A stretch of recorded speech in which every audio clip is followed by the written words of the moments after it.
Hello students, this is second part of your question answer. और देखिए आपकी text book में जो सेकंड क्वेश्चन दे रखा है उसमें कई स्टेटमेंट हैं जिनका आंसर आपको देना है। तो फर्स्ट देखिए, लिस्ट द डीड्स। डीड्स होता है वर्क या काम। That led Ray Johnson to describe Akhenaten as wacky. Wacky होता है जो ऑड बिहेवियर करता है या संकी कह सकते हैं। तो अखेनाटन को संकी कहा, ठीक है, किसने कहा? रे जॉनसन ने। यानी क्या काम ऐसे रहे जिसके कारण रे जॉनसन अखेनाटन को संकी कहने के लिए मजबूर हो गए? इसकी लिस्ट बताइए, मतलब उसके कामों को बताइए, ऐसे कौन कौन से काम उसने कर दिए। तो आंसर देखिए, अखेनाटन, बेटा ये स्पेलिंग जो है लास्ट में TEN होगा, जहाँ भी ये AN लिख गया है उसे EN कर लीजिए। Akhenaten promoted the worship of the Aten. Akhenaten ने एटन की पूजा या प्रार्थना को बढ़ावा दिया, प्रमोट किया यानी बढ़ावा दिया। अब एटन कौन है? सन डिस्क, सूर्य चक्र। And change his name from Amenhotep fourth to Akhenaten. और उन्होंने अपना नाम एमेनहॉटप फोर्थ से बदलकर अखेनाटन रख लिया।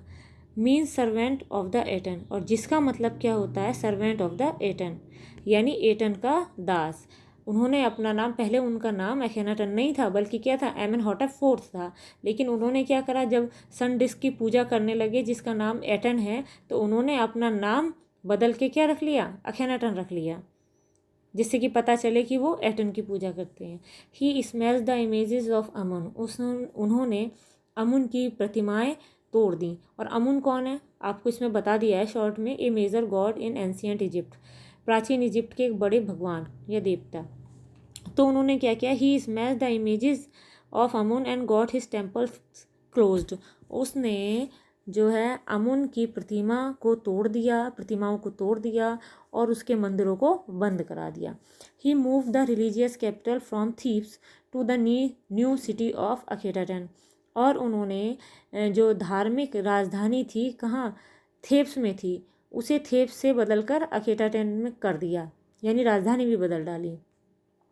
These deeds led रे जॉनसन टू डिस्क्राइब अखेनाटन वैकी। और यही काम ऐसे थे जिन्होंने रे जॉनसन को मजबूर कर दिया कि वो उन्हें वैकी कहें, यानी संकी बुलाएं। नेक्स्ट देखिए, what were the result of the CT scan. CT scan के क्या परिणाम हुए? CT scan is a sophisticated process. CT scan एक पेचीदा या कह सकते हैं जटिल प्रक्रिया है। The mummy was scanned head to toe. Mummy को सर से पांव तक क्या किया गया? स्कैन किया गया। 1700 digital x-rays images in cross section were created. अब 1700 डिजिटल तस्वीरें क्रॉस सेक्शन में ली गईं। A grey head appeared on the screen. और फिर क्या हुआ? स्क्रीन पर एक ग्रे कलर का सर नज़र आया। Neck vertebrae appeared as clearly as in an anatomy class. Anatomy class तो आप जानते हैं, वो क्लास होता है जिसमें बच्चों को चीड़ फाड़ करना, कोई डेड बॉडी दी जाती है, फिर चीड़ फाड़ करना सिखाया जाता है। तो अब क्या था? नेक की जो वर्टिब्रे होती हैं, जो गोल गोल हड्डियां होती हैं, वो इस तरह से स्पष्ट नज़र आ रही थी जैसे एनाटॉमी क्लास में नज़र आती हैं। यानी किसी एकदम तुरंत लाई गई डेड बॉडी की अगर चीड़ फाड़ करें तो जैसी हड्डियां नज़र आती हैं वैसी ही दिख रही थी। द इमेजेस ऑफ हैंड, हाथ की इमेज, रिव केज और पसलियों की, एंड स्कल, खोपड़ी की, वर इक्वली ब्राइट, वो भी स्पष्ट दिख रही थी। इट रिवील्ड डैट, इससे प्रकट होता है कि nothing had gone seriously wrong with Toots body. टूट के शरीर के साथ वास्तव में कुछ भी गलत नहीं हुआ था। दस वी कैन से डैट, इस प्रकार हम कह सकते हैं कि the result of CT scan were quite startling. Startling होता है अमेजिंग। इस प्रकार हम कह सकते हैं कि CT स्कैन के जो परिणाम थे वो बिल्कुल चौंका देने वाले थे। नेक्स्ट देखिए, list the advances in technologies that have improved forensic analysis. Forensic तो आप जानते हैं, जो क्राइम का इन्वेस्टिगेशन करते हैं वो होता है फोरेंसिक डिपार्टमेंट। तो कह रहे हैं उस एडवांस टेक्नोलॉजी के बारे में बताइए जिसने फोरेंसिक जांच में क्या किया है? तरक्की की है। तो देखिए, the advances in technology that have improved forensic analyse are as follows. ठीक है, वो एडवांस टेक्नोलॉजी जिसने फॉरेंसिक जांचों में तरक्की की है वो इस प्रकार से है। डायग्नोस्टिक तो आप जानते हैं कि वो जांचें जो होती हैं, imaging can be done with computed tomography. अब क्या होता है, जो डायग्नोस्टिक इमेज जो ली जाती हैं वो कंप्यूटेड टोमोग्राफी से ली जाती हैं।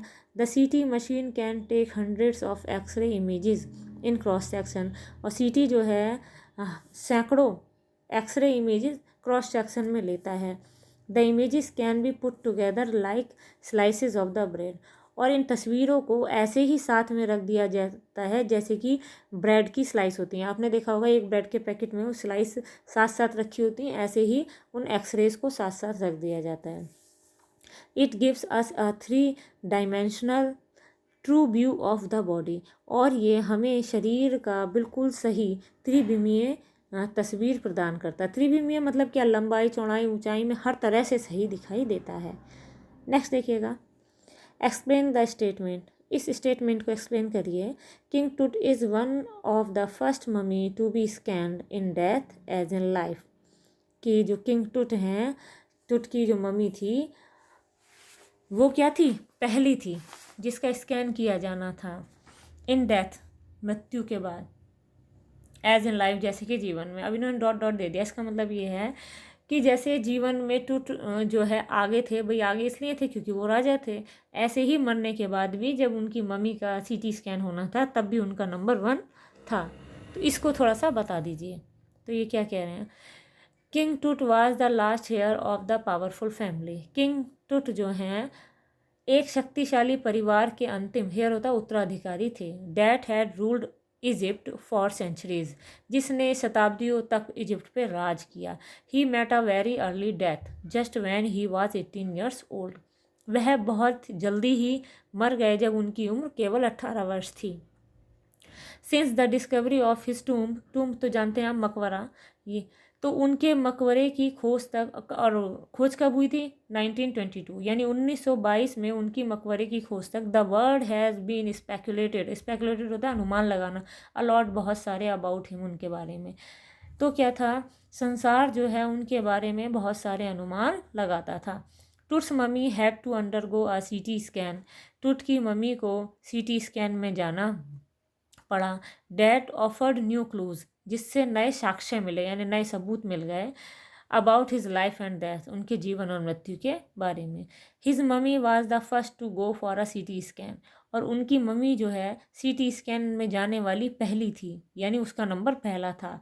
हैंस इस प्रकार से इन डेथ, मृत्यु में भी, एज इन लाइफ जैसे जीवन में, ही मूव्ड रीगली, वो शाही तरीके से गया, अहेड आगे, ऑफ हिज कंट्रीमैन, अपने देशवासियों में। इसका मतलब क्या हुआ, मृत्यु के बाद भी वो शाही तरीके से उन सब में सबसे आगे गया।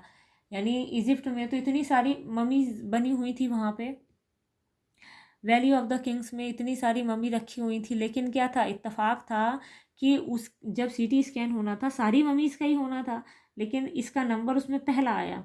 तो लोग ये कहने लगे जैसे ये जीवन में पहला था, यानी राजा था, तो राजा सबसे बड़ा माना जाता है, सबसे अच्छी सुख सुविधाएं लेता है, तो ऐसे ही, और उसका नंबर 1 जीवित था तब भी नंबर 1 था, और वो मर गया तब भी उसका नंबर 1 रहा। नेक्स्ट देखिए, give a brief description of Toots family. टूट की फैमिली के बारे में डिस्क्रिप्शन दे दीजिए छोटा सा, थोड़ा बहुत आपको टूट की फैमिली के बारे में बताना है। Tut belongs to a powerful dynasty. Dynasty होता कोलिया वंश। टूट जो है एक शक्तिशाली परिवार से संबंधित थे। That ruled over Egypt for centuries, जिसने इजिप्ट पर सदियों तक राज किया। Amenhotep third was Tut's father और ग्रैंडफादर। एमेनहॉटप थर्ड जो है वो टूट के पिता या दादाजी थे। He was a powerful pharaoh, वह एक शक्तिशाली फारो थे यानी शासक थे। Who ruled for almost 40 years, जिन्होंने लगभग 40 वर्षों तक राज किया। हिज सन, उनके बेटे एमेनहॉटप फोर्थ सक्सीडेड हिम, उनके बेटे अब एमेनहॉटप फोर्थ ने उनका उत्तराधिकार लिया, यानी उनके मरने के बाद, एमेनहॉटप थर्ड के मरने के बाद एमेनहॉटप फोर्थ जो है राजा बन गए। He shock the people of Egypt, और उन्होंने लोगों को चौंका दिया। Why attacking Amun a major god, जो एक बड़े देवता थे अमुन, उन पर आक्रमण करके। भाई भगवान की मूर्तियों पर जब आक्रमण किया जाएगा तो लोग चौंक ही जाएंगे। The boy king Tut change his name from Tutankhaten to Tutankhamun. अब लड़के ने अपना नाम टूटन खातेन से बदल कर टूटन खामुन रख लिया। किस लिए रख लिया? To express his belief on Amun, Amun पर अपना विश्वास व्यक्त करने के लिए। भाई ऐसा था, जब उन्होंने अमुन को नष्ट कर दिया तो ये अमुन को, यानी अमुन जो देवता थे, भगवान थे, उन्हें दोबारा से लाना चाहते थे। इसलिए टूट ने भी अपना नाम बदल दिया और टूटन खामुन रख लिया। What was more popular as Tut, लेकिन क्या ये प्रसिद्ध तब भी टूट के नाम से ही रहे। यानी भले ही इन्होंने टूटन खाटेन से बदलकर टूटन खामुन अपना नाम रख लिया, लेकिन इन्हें जो है टूट के नाम से ही प्रसिद्धि मिली। ही रूल्ड फॉर 9 ईयर्स, इन्होंने 9 वर्षों तक राज किया। And was the last ruler of his dynasty, और ये अपने वंश के अंतिम शासक रहे। नेक्स्ट देखिए, archaeology has change substantially, archaeology काफ़ी हद तक बदल चुकी है। जस्टिफाइज दिस स्टेटमेंट, इस स्टेटमेंट को बताइए। अब देखिए, इन आर्कियोलॉजी, आर्कियोलॉजी में now the focus is not on the treasure, अब खजानों पर फोकस नहीं रखते। What detail of life and mysteries of death are more important, बल्कि अब क्या है, जीवन और मृत्यु के रहस्य ज़्यादा महत्व रखते हैं। पहले आर्कियोलॉजी में क्या था कि खजानों पर, इन चीज़ों पर कि क्या मिला, इन चीज़ों पर ज़्यादा ध्यान था। लेकिन अब क्या करते हैं कि जीवन मृत्यु, इनकी क्या रहस्य हैं, इन चीज़ों पर ज़्यादा ध्यान देते हैं। नाउ आर्कियोलॉजी यूजेस मोर सोफिस्टिकेटेड टूल्स, अब जो है आर्कियोलॉजी ने और ज़्यादा सोफिस्टिकेटेड, मतलब आप समझते हैं पहले से बेहतर यंत्रों का प्रयोग करने लगी है। इट यूजेस मेडिकल टेक्नोलॉजी, इसने मेडिकल टेक्नोलॉजी का प्रयोग किया है। ये जो है मेडिकल टेक्नोलॉजी का यूज़ भी करती है। Now mummies can be x-rayed in cross section, अब ममीज़ को जो है क्रॉस सेक्शन में एक्सरे किया जाता है। With the help of CT machine, CT machine की सहायता से to show the clear picture in 3D, 3D में स्पष्ट तस्वीर दिखाने के लिए।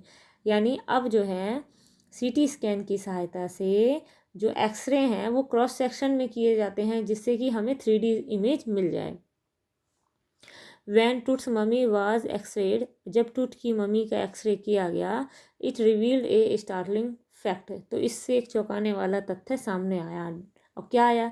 डेट की Toots breast bone and front ribs were found missing, कि टूट की जो है ब्रेस्ट की हड्डियाँ और फ्रंट रिब्स जो है मिसिंग थी, यानी गायब थी।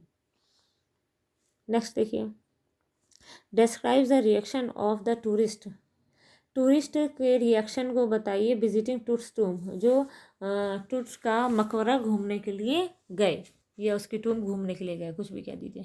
तो a large number of tourist around the world came to see the famous rock cut tomb of Tut, बहुत बड़ी संख्या में टूरिस्ट पूरे संसार से जो आए थे वो इसकी प्रसिद्ध, यानी टूट का जो प्रसिद्ध मकबरा था और जो कि किससे था, रॉक कट था, यानी चट्टान से काट कर बनाया था, उसे देखने के लिए गए। दे केम डाउन 26 फीट अंडरग्राउंड, वे 26 फीट नीचे, ज़मीन के नीचे गए। टू पे देयर रेस्पेक्ट, अपना रेस्पेक्ट देने के लिए, क्योंकि जो उसका जो कॉफिन दफनाया था, रखा गया था, वो क्या था, ज़मीन से 26 फीट नीचे रखा गया था। दे वॉच्ड एट म्यूरल्स, उन्होंने म्यूरल्स को देखा। म्यूरल्स वो है जो मतलब उसी पर दीवार पे उसी से नक्काशी करके फेस वगैरह बना दिए जाते हैं ऑफ द वॉल्स, दीवारों पर। और उन्होंने दीवारों के म्यूरल्स भी देखे, यानी चित्रकारी जो थी फेस की वो भी देखी। They gazed at Tut's gilded face, उन्होंने टूट के आभूषणों से जड़ित यानी शानदार चेहरा भी देखा। And the outer coffin lid, और बाहरी कॉफिन के ढक्कन को देखा। सम स्टूड देयर पॉन्डरिंग, और कुछ जो है सोच विचार कर रहे थे टूट्स अनटाइमली डेथ, टूट के असामयिक मौत के बारे में। यानी कुछ लोग खड़े खड़े इस चीज़ पर पॉन्डर कर रहे थे कि आखिर टूट जो है इतनी जल्दी कैसे मर गए। और बाकी क्या हो रहा था, वांडरिंग विदेशी वीर कुछ डर से कांप रहे थे। इफ़ द फारोस कर्स, कहीं ऐसा ना हो कि उस शासक का श्राप लग जाए। फारोज हो गया शासक, कर्स हो गया श्राप। डेथ और मिसफॉर्चून, अब श्राप में क्या हो सकता है, या तो मृत्यु हो सकती है या फिर दुर्भाग्य मिल सकता है। फॉलिंग अपॉन दोज, उन लोगों को हु डिस्टर्ब हिम, जो उन्हें परेशान किया है जिन लोगों ने। अब वो कुछ लोग तो बातें कर रहे थे, लेकिन क्या कुछ शांत इसलिए खड़े थे कहीं ऐसा ना हो कि हम इन्हें डिस्टर्ब करें, यानी इनकी मम्मी को, तो ये कोई हमें श्राप दे दे, इसलिए।